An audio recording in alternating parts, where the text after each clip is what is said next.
Right from the earliest days of white settlement, government provided tremendous benefits to religion. The Church of England was the biggest beneficiary early on, but the others all got big handouts as time went on and their numbers grew.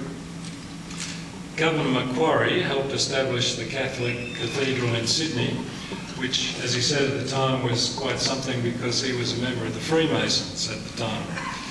He also provided the land for St Andrew's Cathedral in the middle of Sydney.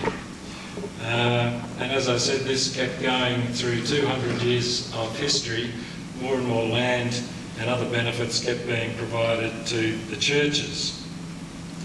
The reasoning behind that government generosity was that most people in the community had some religious affiliation, so in a sense everyone was a winner. And there were clear benefits to the community from religion at that time. The churches had a very big role in welfare. In fact, they had it pretty much to themselves, and they provided the bulk of the education in the first century of white settlement in Australia. So the deal at that stage was reasonably fair.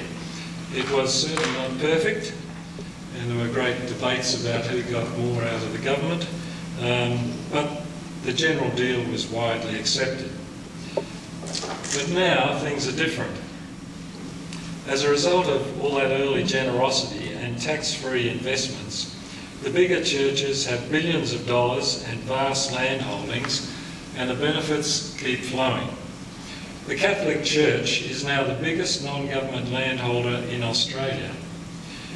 In the financial crash of 2008, the Anglican Archdiocese of Sydney, and that is one of, I think, 22 archdioceses around Australia, or maybe it's 23, that one archdiocese admitted to losing $160 million on its investments. Max has mentioned the $8 billion odd worth of assets that the Uniting Church has, just in New South Wales. The Seventh-day Adventists own the Sanitarium Food Company and a whole lot of other assets, and various other of the churches have other very large asset bases. Secular party members have calculated that the annual cost to taxpayers of government generosity to religions is around $20 billion a year. Now that does not include benefits paid out for education. In round numbers, it's about $11 billion in lost income tax, which includes company tax, $7 billion in capital gains tax losses, and about $2 billion lost to local and state governments. And then there are, of course, the handouts to World Youth Day, the chaplains programs in schools and so forth. So it's not small money. This is quite a serious issue. Now these numbers are only estimates, and they can only be estimates because the churches do not have to report their asset bases or their income or anything basically, so we don't know how much the subsidies really are or how much these various tax benefits are actually worth. If religious people would like to dispute the secular party's calculations, we invite them to release the actual numbers of their asset base and their earnings. But the real point is, what do the Australian people now get as their end of the deal for providing these financial benefits? Well under 20% of Australians now attend church services. So a lot of those early social benefits the churches provided have now faded away. All the Sunday school picnics and everything that used to be quite universal, they're now very much minority pastimes. More than 60% of marriages in Australia are now performed by civil celebrants. And those civil celebrants have to pay GST on their income, whereas the religious celebrants do not. Where the churches undertake welfare, and they do very well quite most of the time, they often do that under contract to governments and are paid by taxpayers. And their education role now also has massive subsidy, somewhere in the region of about $10 billion a year. So, excluding welfare work that we agree is justifiable in its own right, what is left as the religious contribution to Australian society? The main impact of religion on society now is public advocacy of values and beliefs that are opposed by the majority of Australians. Governments provide huge financial assistance to what are effectively lobbyists for the past.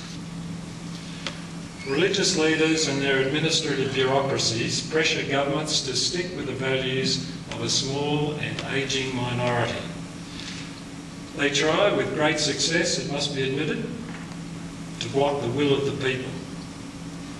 Polling shows that somewhere between 70 and 80% of people favour some form of voluntary euthanasia, but the churches don't want it, so we don't get it. Now, the churches don't always win. In the fight for a woman's right to end an unwanted pregnancy, women basically won in the end, but the vast wealth of the churches made it a nasty battle that has actually never really concluded. The point is, the majority of Australians get no benefit from their government's generosity towards religion. They get disbenefit. The will of the majority is frustrated by a tiny but well-funded minority. This is not a good deal. This is not fair. Note, I am not arguing against the beliefs of the religious. They have a perfect entitlement to believe whatever they want. But I am arguing that no Australian should be forced to provide financial support to such lobby groups. They're already extremely well provided for after 200 years of public generosity. Enough is enough. Now to the point about small churches. Many of these do not have the asset bases piled up over 200 years that the larger churches have. But they do get tax exemptions, including fringe benefits exemptions for their clergy, and they do get tax exemptions for business enterprises. The question is, what do the Australian people get in return for their generosity? In many cases, they get fractured families as cult-like groups enforce strict regimes on their parishioners. I know from family experience the damage that Scientology can do, for example, with tax benefits. Then there's the unfair competition as tradesmen and small business operators lose out to religiously owned operations that have tax benefits and often use labour from within the group at exploitative rates. Children within the groups are indoctrinated in absurd ideas to the point where they become highly unlikely to succeed in higher education, and they're quite likely to have serious mental health problems later in life. I think these two arguments make the case for ending the tax benefits for all religions. The fair share of tax that all religious organisations should pay is the full share. The only tax exemptions should be for work that is charitable in the purely secular sense of the word.